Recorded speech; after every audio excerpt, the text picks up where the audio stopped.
As now it's time to join our colleagues for the news where you are. From the 10 o'clock team, good night. Thank you, Rita. On Look East tonight, we're inside the care home that became the epicentre of a new COVID variant.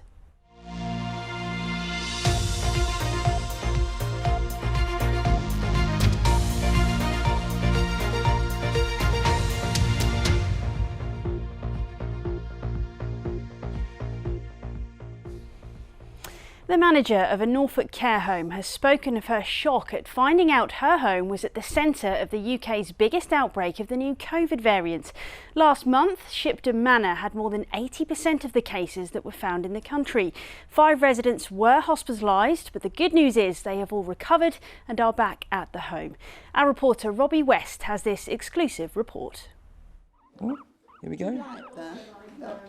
Sitting with 89-year-old Audrey, feeding the guinea pigs that have been brought in to comfort the residents, it's hard to believe that just over a month ago, this care home was the centre of the country's biggest outbreak of a new variant of COVID. When it happened, restrictions on who came and went were put in place. Audrey told me that she loves living at Shipton Manor, but during that time, it wasn't a lot of fun. You get up, you have your 3 meals or whatever, and you watch television. It's not wildly exciting.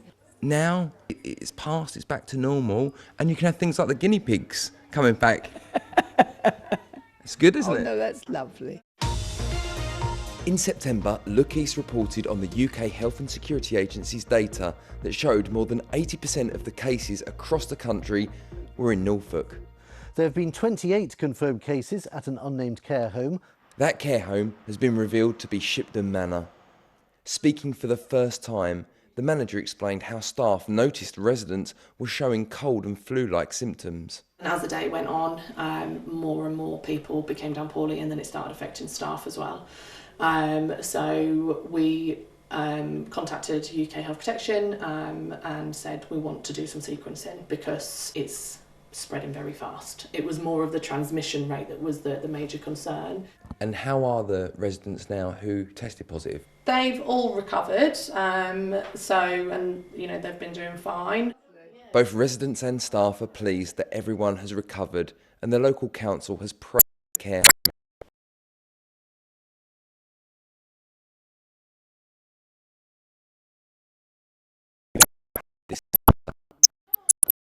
that this care home has shown positive signs for the whole country. Robbie West, BBC Look East at Shipton Manor. Parliament's behaviour watchdog has recommended Conservative MP for Wellingborough Peter Bone should be suspended for 6 weeks for bullying and sexual misconduct. It follows a complaint made to the body by a former member of staff over alleged behaviour which took place over 10 years ago. The suspension will have to be voted on by the House of Commons to be approved. Mr Bone has denied the allegations, calling them without foundation. A home has been gutted in Essex after an e-bike burst into flames while being charged. The fire broke out at the house in Lundy Close in Eastwood in Southend yesterday morning.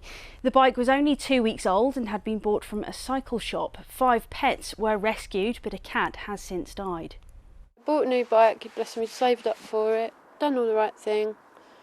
It's got insurance on it, everything, thought it was hunky-dory, and yeah.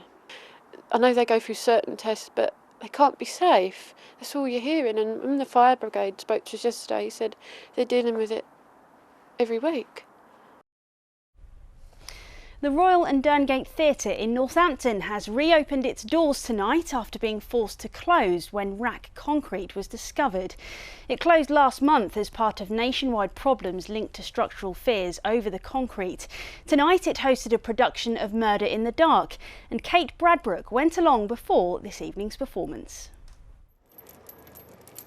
It's back to business here at the Royal and Derngate, 6 weeks to the day since it was forced to close due to rack.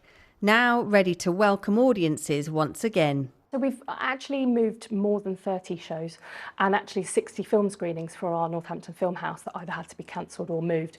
And that's always challenging because some people aren't able to make the new dates, so you end up refunding. Fortunately, that when we can move things really helps us limit the financial impact. But being closed for any period, it obviously has a big impact on what our yearly budgets look like. Another challenge has been logistics. This is 2 theatres in one. The Royal dates back to the 1800s, while the Derngate was built in 1983, when rack was widely used. The Derngate Auditorium behind me reopens next week.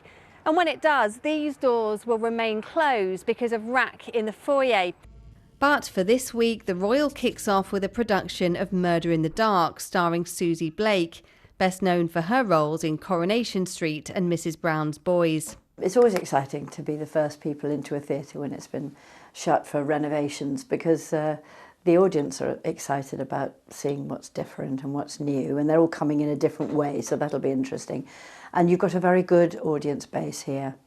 There are certain theatres that you always look forward to going to, because there's a kind of community feeling. People want to go and see as much as they can. Kate Bradbrook with that report. I'm sure the audience loved being back there tonight. Now let's get the weather. Here's Jules. Hello there. Once the last of this evening's showers have died away, it's a dry night with some clear spells, perhaps a bit of patchy mist, and it's not going to be as cold as last night, with lowest temperatures of 6 to 10 degrees Celsius, so we should be frost free. And then tomorrow, generally fine and dry day with some cloud, but also some decent spells of October sunshine. Perhaps some thicker clouds starting to push in from the southwest late on in the day. Highs tomorrow of around 14 to 16 Celsius, and the winds picking up. We're going to have gusts around 30 to 35 miles per hour. And then on Wednesday, similar wind gusts, largely fine and dry, with some rain pushing in from the southwest during Wednesday evening. That's all from us. Look East Bulletins will be back from 6:25 a.m. on Breakfast on BBC One. Hope you have a very good night. Bye-bye.